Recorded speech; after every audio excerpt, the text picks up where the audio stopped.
이에 다니엘은 왕이 바벨론 지혜자들을 죽이라 명령한 아리옥에게로 가서 그에게 이같이 이르되 바벨론 지혜자들을 죽이지 말고 나를 왕의 앞으로 인도하라. 그리하면 내가 그 해석을 왕께 알려드리라 하니, 이에 아리옥이 다니엘을 데리고 급히 왕의 앞에 들어가서 아뢰되 내가 사로잡혀온 유다 자손 중에서 한 사람을 찾아내었나이다. 그가 그 해석을 왕께 알려드리리이다 하니라. 왕이 대답하여 벨드사살이라 이름한 다니엘에게 이르되 내가 꾼 꿈과 그 해석을 내가 능히 알게 하겠느냐 하니, 다니엘이 왕 앞에 대답하여 이르되 왕이 물으신 바 은밀한 것은 지혜자나 술객이나 박수나 점쟁이가 능히 왕께 보일 수 없으되 오직 은밀한 것을 나타내실 이는 하늘에 계신 하나님이시라. 그가 느부갓네살 왕에게 후일에 될 일을 알게 하셨나이다. 왕의 꿈 곧 왕이 침상에서 머릿속으로 받은 환상은 이러하니이다.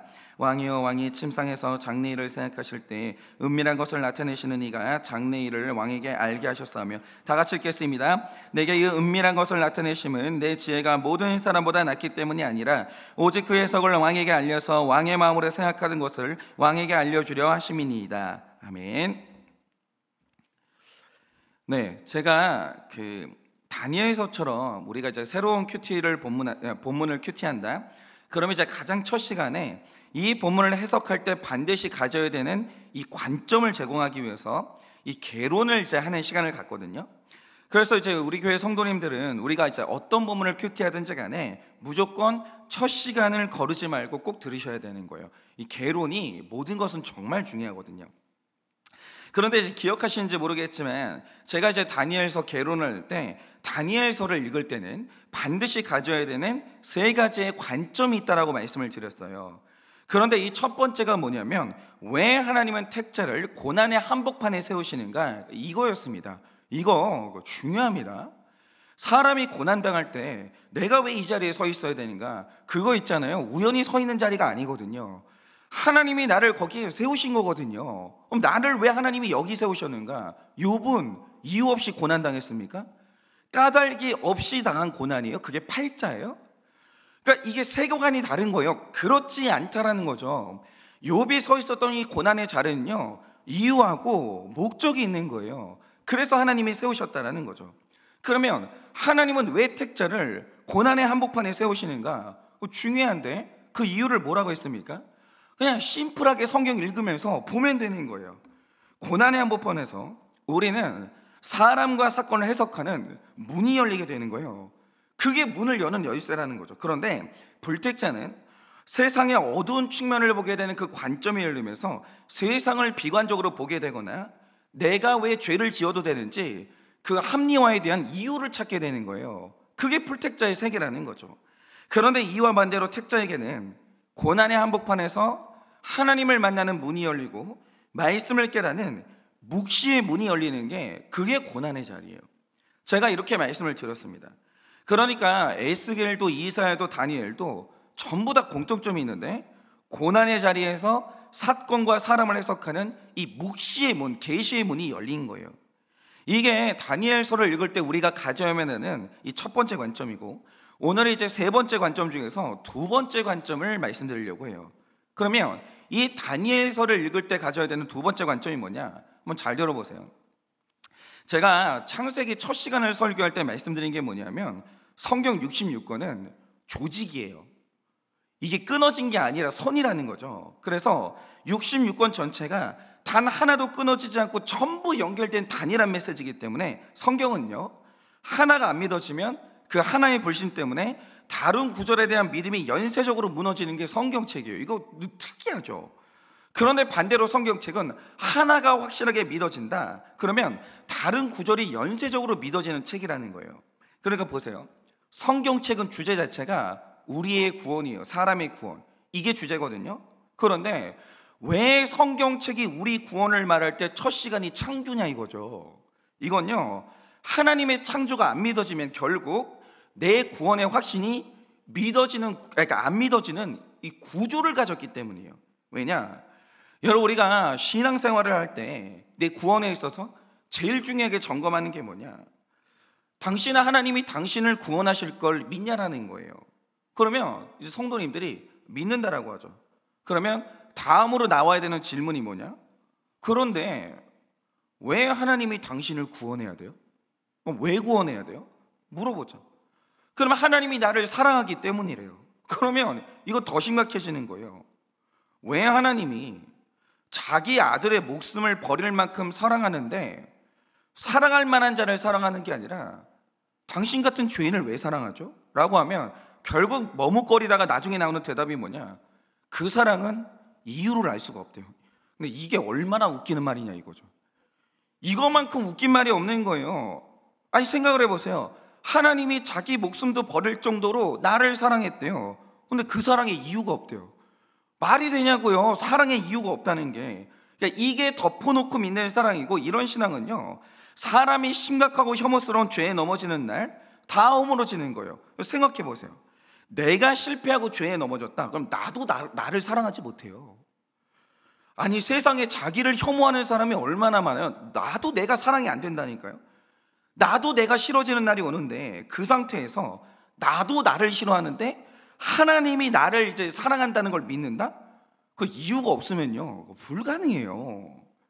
하나님이 나를 이만큼 사랑하신다라고 하면 확실한 근거가 있어야 되는데, 그게 창조부터 시작하는 거예요. 여러분, 우리가 일상에서 창조를 해보면 느끼지만 이 창조라는 행위는요, 왜 창조가 중요하냐면, 창조라는 행위는 창조 이 대상에 대해서 이상한 사랑을 낳기 때문이에요. 예를 들어서 저도 알아요. 제 딸이 세상에서 제일 예쁘지 않아요. 지금 자고 있죠. 어쨌든 알아요. 저도 안 예뻐요. 얘가 세상에서 제일 똑똑하지 않아요. 세상에는요, 얘보다 훨씬 더 예쁘고 훨씬 더 착하고 훨씬 똑똑한 애들이 수두룩해요. 그런데 저는 제 딸이 세상에서 제일 좋아요. 얘가 세상에서 제일 잘난 애가 아닌데 난 얘가 세상에서 제일 좋다고요. 그러니 만약에 다른 아이의 몸에 장기가 고장이 난다, 전 못 줘요. 그런데 내 딸의 몸에 장기가 고장 난다, 전 고민 안 합니다. 제 몸에 장기를 떼어서 이 아이에게 줄 수 있는 이상한 사랑이 있어요. 근데 저는 어떤 타인을 향해서 이런 사랑을 해본 적이 없거든요. 그런데 나는 왜 유독 내 딸에 대해서 이런 사랑이 생기냐? 이거는 이유가 딱 하나밖에 없는 거예요. 얘가 나를 통해 나왔기 때문에, 세상에. 그런데 이 사랑이요, 고통 가운데 아이를 직접 낳았던 엄마는요 훨씬 깊어요. 그러니까 이 모성애를 남자는 이해를 못해요. 그러니까 아버지도 자녀를 사랑하거든요. 근데 엄마의 사랑이라는 건 남자들은 죽는 날까지 이걸 몰라요. 이 사랑이 뭔지.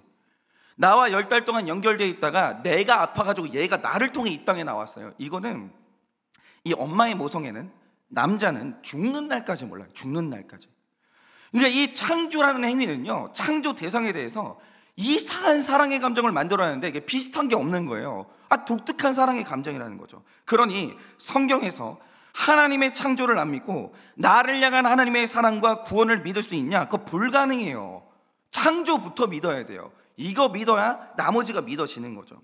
그러니까 이 창조가 안 믿어지면 나같이 망가진 죄인을 하나님이 왜 구원하시는지 이 믿음도 결국 무너져 내려요. 이거는 시간 문제인 거예요. 그런데 오늘 말씀의 주제가 그런 겁니다. 오늘 말씀의 주제가 믿어지면 하나님에 대한 다른 주제가 연쇄적으로 믿어지지만, 이 믿음이 끝내 무너지면 다른 것도 무너지는 굉장히 중요한 주제가 오늘 말씀의 주제거든요. 그러면 이게 뭐냐? 한번 보자 이거죠. 자, 우리가 앞선 2장의 내용을 아주 간략하게 다시 봐야 되는데, 어느 날 바벨론의 느부갓네살 왕이 꿈을 꿔요. 근데 이 꿈을 꾸고 난 다음에 직감적으로 알게 되는 게 뭐냐? 이게 초자연적인 존재의 메시지라는 거예요. 이거 신적인 메시지가 너무 확실한 거예요.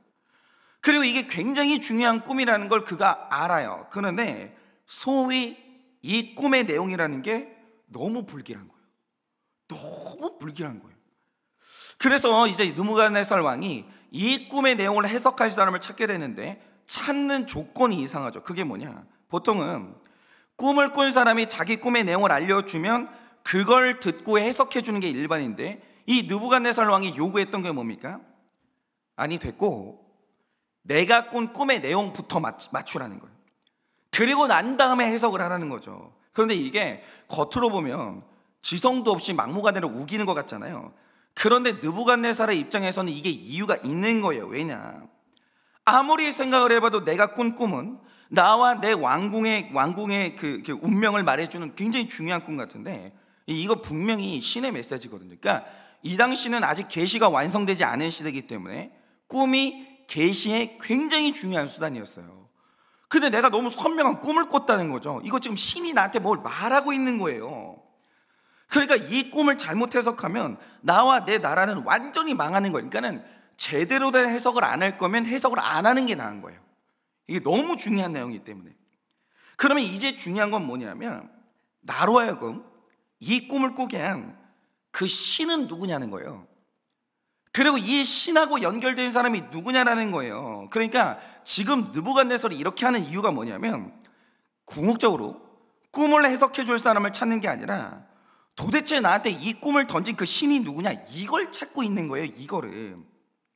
그래서 만약 어떤 지혜자가 이 꿈의 주인하고 연결된 사람이 있다 그러면 그 신이 꿈의 내용을 말해줄 것이고 꿈의 주인이 정확한 해석을 줄 거 아니에요. 그러니까 느부갓네살이 꿈의 내용까지 맞출 사람을 찾는 것은 단순히 우기인 게 아니라는 거예요. 이거 중요한 문제예요. 그런데 오늘 말씀에서 중요한 건 이겁니다. 당연히 그 꿈의 주인은 하나님이었기 때문에 그 꿈을 해석할 사람도 하나님의 사람인 다니엘밖에는 없었던 거예요. 그래서 24절을 보면 다니엘이 딱 알죠. 이 꿈은 우리 하나님이 던지신 꿈이구나. 이건 나밖에 해석할 사람이 없는 거예요. 이 제국 안에서 하나님 믿는 사람이 나밖에 없거든요. 그래서 다니엘이 신하 아리옥에게 말하길 나를 왕에게로 데려가라. 이 꿈의 내용을 알게 하고 해석할 사람은 나밖에 없다. 왜냐하면 내 주인이 여호와 하나님이기 때문에. 이거 자신합니다. 그래서 결국 26절을 보면 다니엘과 느부갓네살이 만나요. 그런데 이제 꿈의 내용은 내일 나오니까 그건 내일 다루도록 하고요. 오늘 말씀을 보시면 이 꿈에 대해서 다니엘은 자기 인생 전체를 관통하는, 그리고 우리에 대해서도 굉장히 중요한 이제 내용을 말하는데 뭐라고 말하냐. 자, 먼저 제가 이제 말씀드렸지만 이 신학을 보면요, 하나님을 하나님이라고 말할 때 하나님의 독특한 능력 두 가지를 신구에게 걸쳐서 늘 말해요. 그게 뭐냐, 제가 자주 말씀드리잖아요. 하나님만 인간의 마음을 알아요. 절대 그 누구도 몰라요. 인간의 감춰진 마음속에 있는 이렇게 속 깊은 데를 알 수 있는 유일한 존재가 누구냐? 그거 사람, 하나님밖에 없는 거예요. 그런데 여러분이 29절 말씀을 잘 보세요. 이날 다니엘이 느부갓네살을 딱 만났는데 제일 먼저 하는 말이 뭐냐? 그 누구도 몰랐던 이 느부갓네살이 꿈을 꾸던 날 밤에, 꿈꾸기 전에 그 침대 위에서 있었던 일의 풍경을 말해주는 거예요. 당신이 꿈을 꾸던 날 그 밤에 침대에서 잠을 설치면서 자신의 미래 그리고 제국의 미래를 걱정하고 계셨죠? 이래요. 근데 왕이 이거 아무에게도 말을 안 했거든요. 왜냐하면 왕은 절대로 자기가 약한 존재라는 걸 보여주면 안 되기 때문에 내가 풀리지 않는 고민이 있다, 나는 두려움이 있다, 이거 절대 아무에게도 말을 안 해요. 아무에게도 말을 안 해요. 무릇 이 시대의 왕이라는 것은 용맹한 사자여야만 해요. 아무한테도 말을 하지 못하고 침대에서 이게 미래에 대한 걱정 때문에 뒹굴고 있었다는 거죠. 근데 그걸 다니엘이 딱 말하는 거예요. 그날 밤에 미래에 대한 걱정 때문에 잠을 못 주무셨죠. 그런데 느부갓네살이 딱 그랬던 거예요. 그러니까 내가 그날 밤에 잠을 자지 못하고 괴로웠던 이유는 몰려들은 미래에 대한 걱정 때문에 너무너무 괴로웠던 거예요. 그러니까 벌써 여기에서부터 느부갓네살 왕이 무너져 내리기 시작하는 거예요. 나는 꿈의 내용만 물어봤는데 다니엘이 그날 밤 잠들기 전에 아무한테도 말하지 않았던 내 속의 깊은 마음의 두려움, 이걸 알아맞혀 버린 거예요. 여기서부터 신뢰가 이제 마음이 열리는 거죠. 그러자 다음으로 하는 말이 뭐냐, 그런데 은밀한 것을 나타내시는 하나님이 당신에게 알려주시는 게 뭐냐, 이게 중요해요. 장래의 일, 다시 말해 이건 지금 뭐냐면 당신의 미래를 하나님이 알려주셨다는 거예요.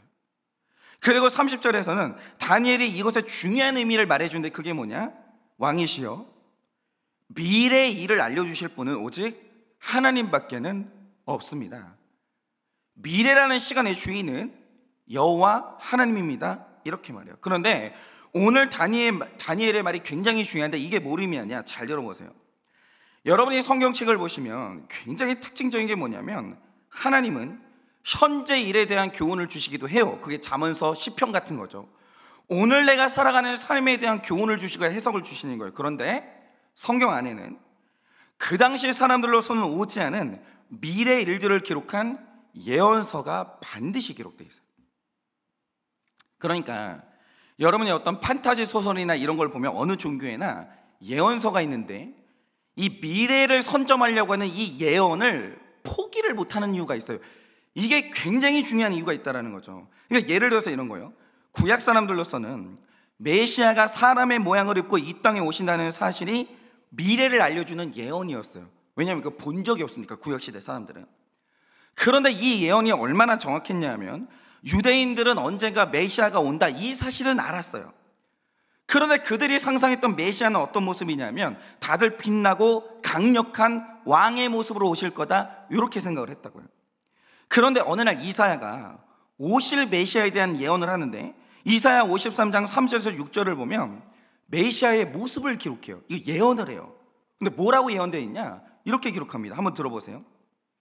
그는 멸시를 받아 사람들에게 버림받았으며 간고를 많이 겪었으며 질고를 아는 자라. 마치 사람들이 그에게서 얼굴을 가리는 것 같이 멸시를 당하였고 우리도 그를 귀히 여기지 아니하였도다. 그는 실로 우리의 질고를 지고 우리의 슬픔을 당하였거늘 우리는 생각하기를 그는 징벌을 받아 하나님께 맞으며 고난을 당한다 하였노라. 그가 찔림은 우리의 허물 때문이요 그가 상함은 우리의 죄악 때문이라. 그가 징계를 받음으로 우리는 평화를 누리고 그가 채찍에 맞음으로 우리는 나음을 받았도다. 우리는 다 양 같아서 그릇 행하여 각기 제 길로 갔거늘 여호와께서는 우리 모두의 죄악을 그에게 담당시키셨도다, 요래요. 이게 구약 사람들로서는 이게 장차 일어날 일들에 대한 이 예언이거든요. 근데 이게 이해가 안 되는 거예요. 메시아가 왜 멸시를 당하나? 왜 메시아가 하나님께 매를 맞나?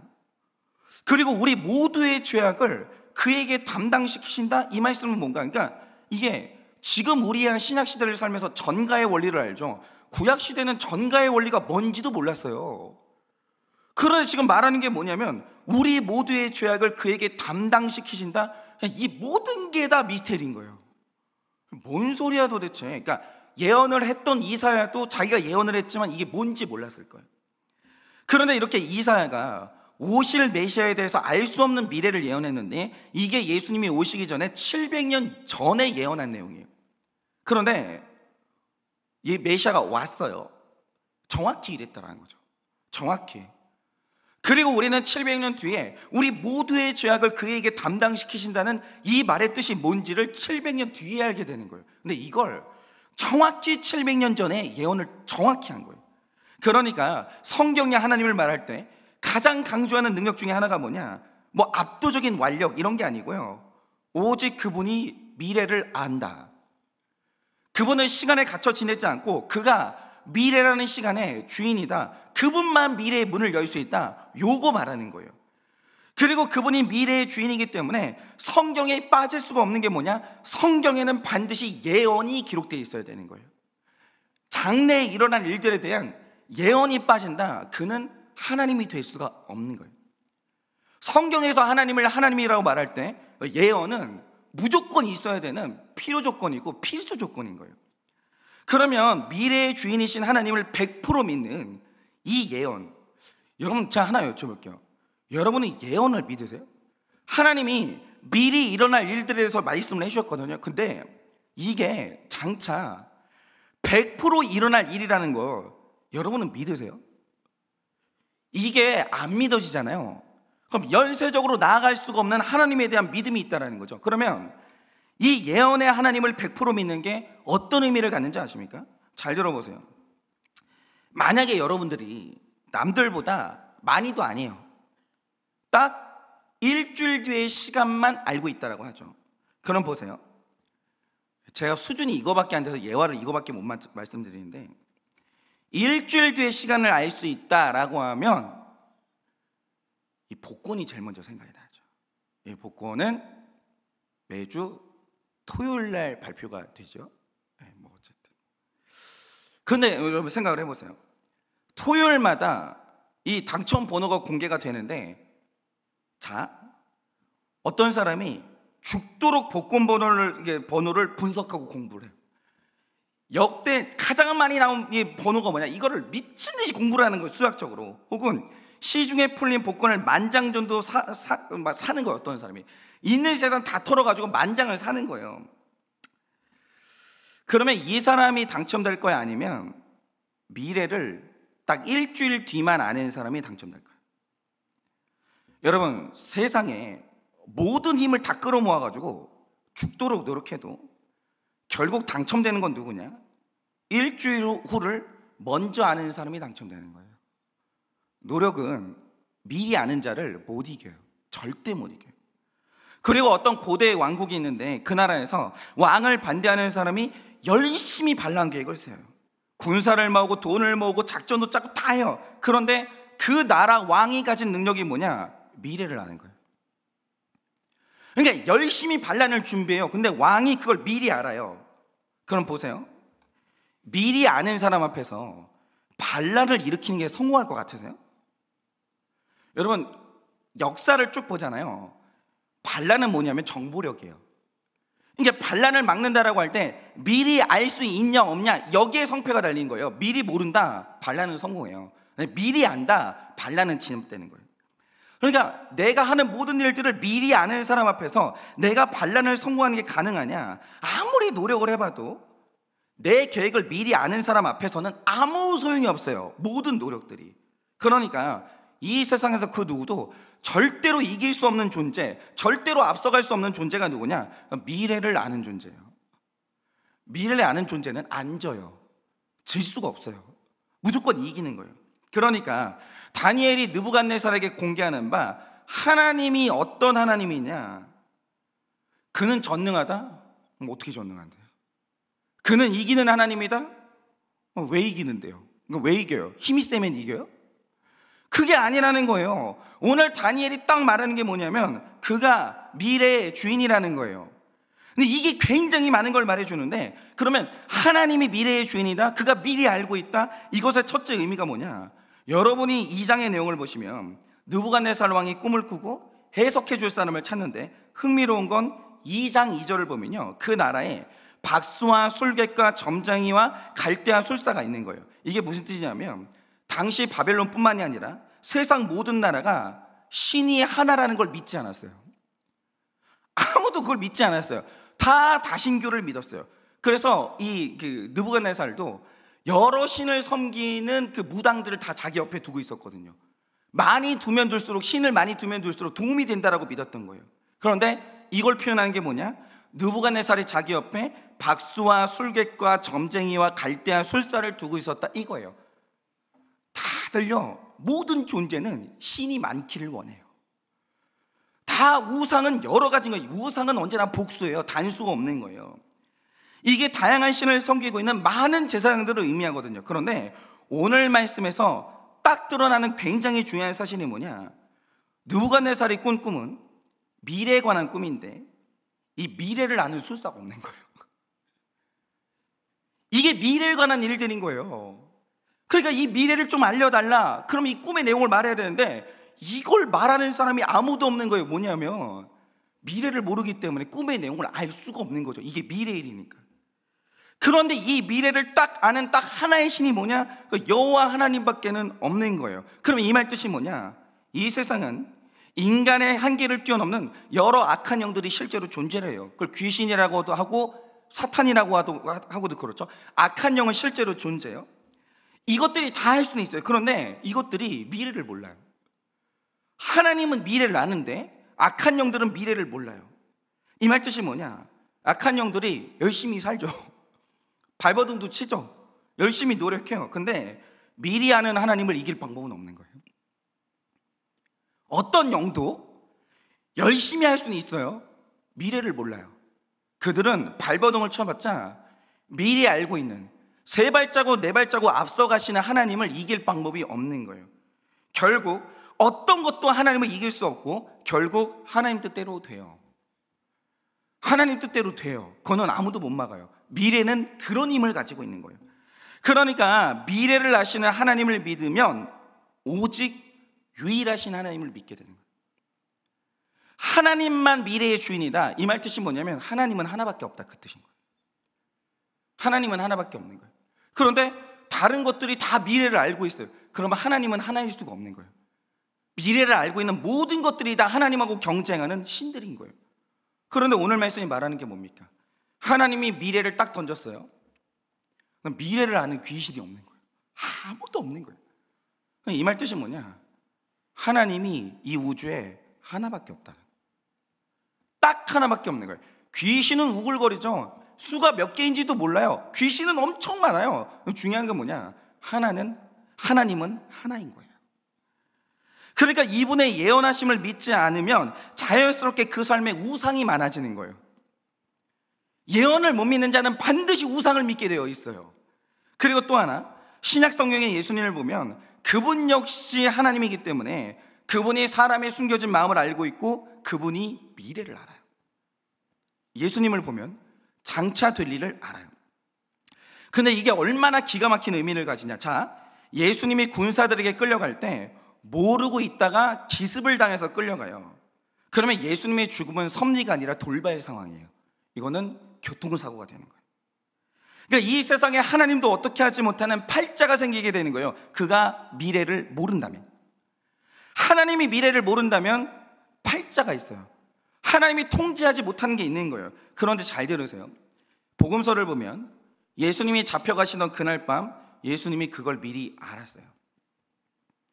군사들이 오고 있고 그걸 꾸미는 사람이 가룟 유다고 언제 나를 잡으러 올지 어디로 나를 잡으러 올지 알았어요. 그래서 보면 왜 예수님이 겟세마네 동산으로 갔냐? 가룟 유다가 거기 올 줄 알고 기다리고 있었어요. 물론 미리 말해준 것도 있죠, 가룟 유다한테. 근데 기다리고 있었다는 거죠. 그래서 미리 알았기 때문에 잡혀가는 거 막을 수 있었어요. 피할 수 있었어요. 그런데 기다리고 계시다가 잡혔어요. 그러면 이 잡히시는 사건을 우리는 뭐라고 불러야 되냐? 이걸 섭리라고 불러야 되는 거예요. 그리고 만약에 잡히시고 죽는 사건이 하나님이 의도하신 섭리라고 한다면 결국 그 모든 사건은 구원을 이루고야 마는 거예요. 그러니까 하나님이 다 통제하고 계시는 거예요. 알아요. 다 안다니까요. 다 알고 있는데 잡혀 준 거예요. 이 말 뜻이 뭐냐면 하나님이 통제하고 있으니까 다 일이 일어나는 거예요. 그분이 미래를 안다. 이 말 뜻이 뭐냐면 그가 완벽히 모든 것을 통제하고 있다, 그 뜻인 거예요. 근데 통제한다, 모든 사건이 다 섭리가 되는 거예요. 섭리가.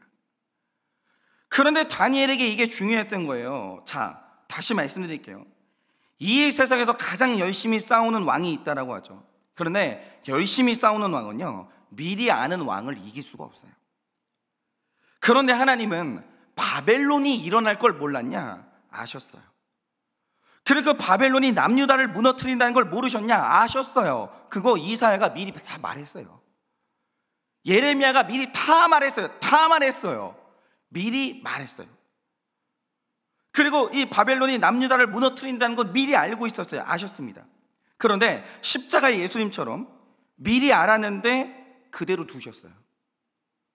남유다가 지게 하시고 다니엘이 원수들에게 끌려가게 하시는 거예요.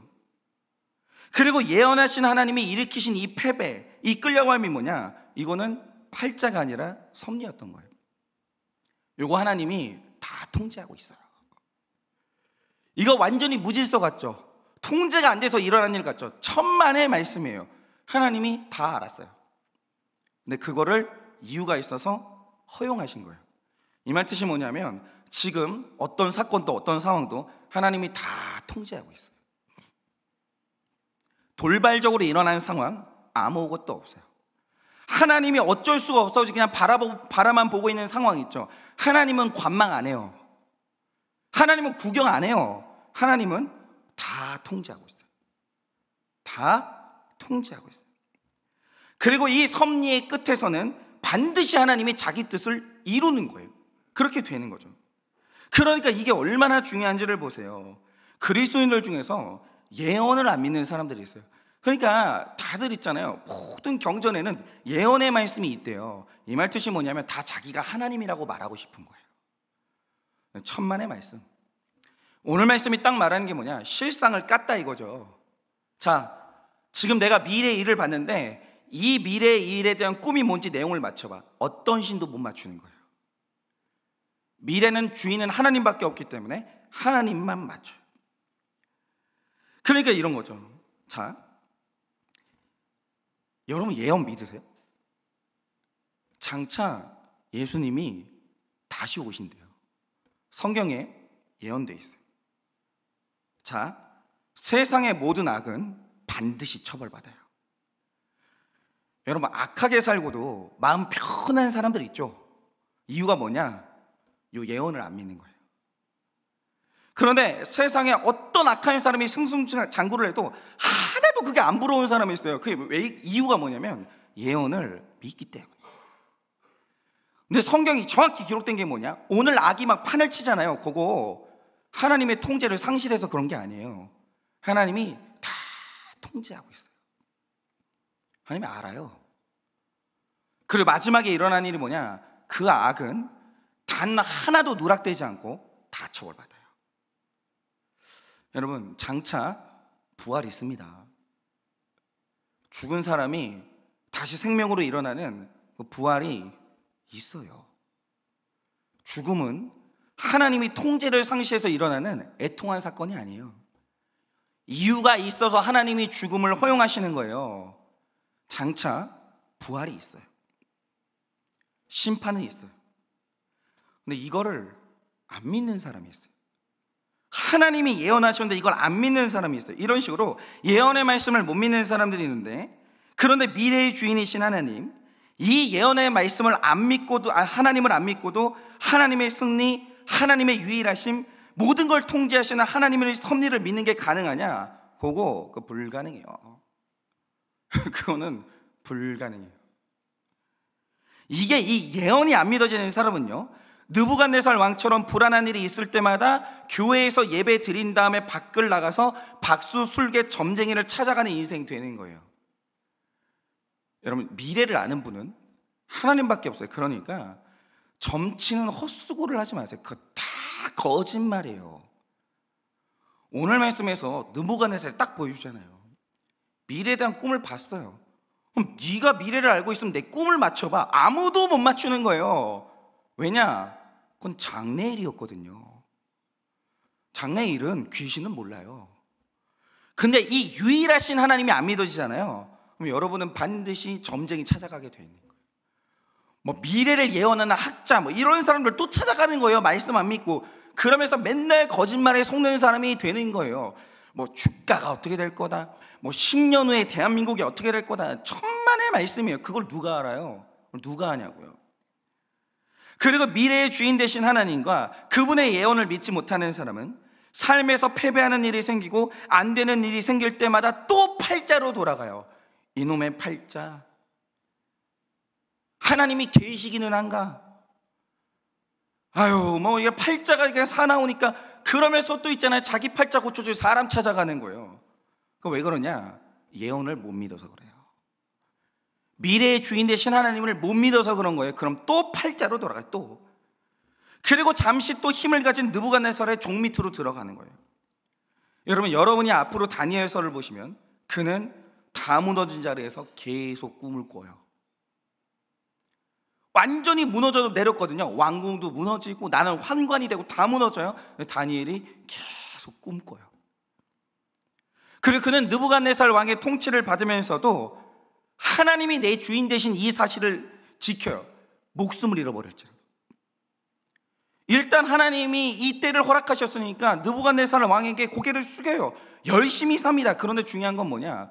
만약 느부갓네살이 하나님까지 배신하라고 하면 그거는 못해요. 다니엘은 거기에 목숨 걸어요. 그러면 그 원동력이 뭐냐 이거예요.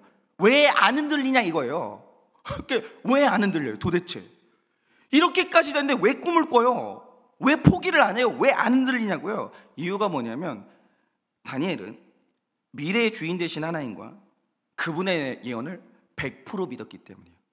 그가 여전히 모든 걸 완벽히 통제하고 있다는 사실을 다니엘이 믿었어요. 결국 이 세상은 하나님 뜻대로 되는 거예요. 이게 믿어져야 우리는 모든 게 무너져도 계속 꿈을 꿀 수 있어요. 계속 꿈을 꿀 수 있어요. 수많은 우상들이 우리를 유혹해도 한 분 하나님만 예배하는 게 어떻게 가능하냐? 그의 예언을 믿을 수 있어야 되는 거예요. 왜? 예언은 귀신은 못해요. 하나님만 하는 거예요. 그러니 우리 미래의 주인 되신 하나님, 그리고 성경의 예언을 100% 믿으세요. 이 말씀은 반드시 이루어져요. 한 점도 1획도 성경은 무너지는 법이 없어요. 이거는 무조건 이루어져요. 이걸 못 믿으면 목사 타락해요. 장차 하나님의 심판이 있고 그가 나의 인생을 다 계산하시고 반드시 상 주신다, 의로운 삶에 대해서 상 주신다, 이거 못 믿잖아요. 목사 타락해요. 근데 이걸 믿어야 목사는 자기의 목사됨과 이 신앙의 순결함을 그때서만 지킬 수가 있는 거예요. 이 예언을 믿냐 이거죠. 그래서 여러분, 이 예언의 말씀을 믿으셔서 다니엘처럼 상황이 다 무너져도 승리의 확신 가운데 살아가시는 여러분 되시기를 예수님의 이름으로 축원합니다. 오늘 수요일이니까 적용 질문 드립니다. 미래를 알 수 있다면 가장 하고 싶은 것은 무엇입니까? 이 남자랑 결혼하지 않을래요, 이런 거겠죠. 이 여자랑 결혼하지 않을래요. 미래를 알 수 있다면 우리 수준이 다 그렇죠. 복권 사겠죠. 여러분, 미래를 알 수 있다면 가장 하고 싶은 건 무엇입니까? 미래를 아는 자가 이긴다는 사실에 동의하십니까? 하나님의 미래의 주인 되신가? 그분의 예언을 믿으십니까?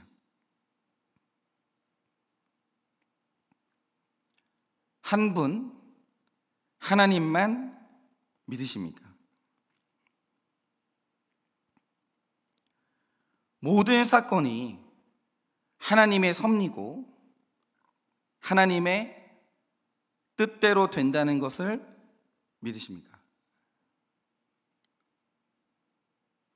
이 시간에 제가 기도하고 축도함으로 예배를 마치겠습니다. 기도하겠습니다. 주님, 오늘 이 다니엘서를 보면서 진실이 다 드러납니다.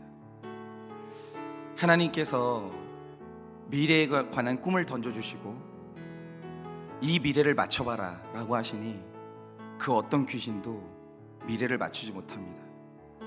그렇게 지혜로운 척을 하고 다 알고 있는 척을 하고 다 예측하고 나는 통제하는 척을 하더니 미래의 일에 대해서 늘 망신을 당하고 아무것도 모르는 이 세상 우상들과 귀신들의 모습을 보게 됩니다. 오늘 하나님께서 우리에게 분명히 말씀하여 주십니다. 미래의 주인은 나이고 나만 그 미래의 문을 열 수 있고, 그래서 그 어떤 것도 나를 이길 수 없고 내가 모든 것을 통제하고 있다고, 내가 말하는 모든 것은 반드시 이루어진다라고, 그렇게 오늘도 하나님께서 말씀하여 주십니다. 주님, 이 예언의 말씀을 믿겠습니다. 예수님은 반드시 다시 오십니다. 그가 우리의 삶을 계산하시고 심판하시는 그날은 반드시 오십니다. 다 하나님이 통제하고 있기 때문에 뜻이 있어서 나에게 이런 일이 일어나는 것입니다.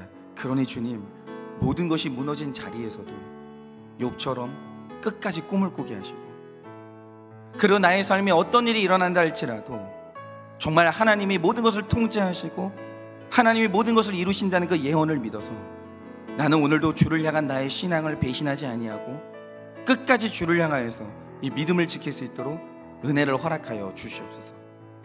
지금은 우리 주 예수 그리스도의 은혜와 하나님 아버지의 그 크신 사랑과 성령님의 위로하시고 교통하여 주시는 그 역사하심이 미래의 주인 되신 하나님을 굳게 믿음으로 말미암아 한 분 하나님만 믿고 그 하나님을 끝까지 따르며 이 땅을 순결하게 살기를 원하는 사랑하는 모든 주의 종들의 머리 위에 지금으로부터 영원 무궁토록 함께 있을지어다. 아멘.